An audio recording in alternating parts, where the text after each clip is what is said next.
Today we meet another candidate hoping to win the Democratic primary and compete for the U.S. Senate seat that will soon be left empty when Richard Shelby retires. Brandon Dean has his eye on the Senate. He got an early start into politics, serving as Brighton's mayor for a time in his early 20s. He says being a millennial sets him apart as he works to address issues like poverty and economic policy.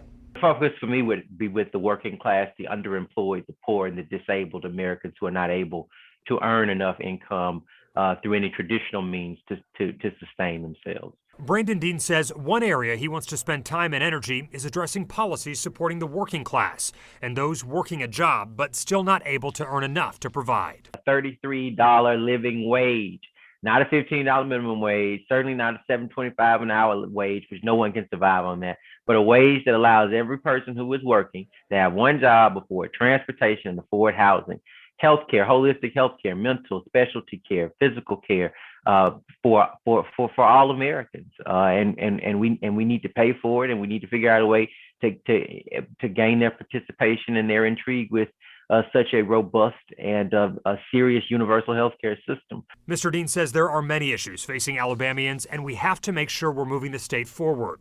We talked about a number of issues, including the significance of the Senate seat. Retiring Senator Richard Shelby has been skillful in sending money back to his home state. Mr. Dean says he's a quick learner and up for the role, making sure Alabama projects get priority and funding. I think that is a science. I think it's something that is learned, and I think that I'm certainly capable of integrating myself into that environment to learn how to make those same deliverables for communities that have too been neglected by his 30-plus years of service in the United States Senate. One of the other issues making headlines we also spoke about, the recent confirmation of Judge Jackson to the U.S. Supreme Court and whether he would support her if in Washington this spring. Unemotional for the most part, to the extent that she could be, and I thought her responses were impressive.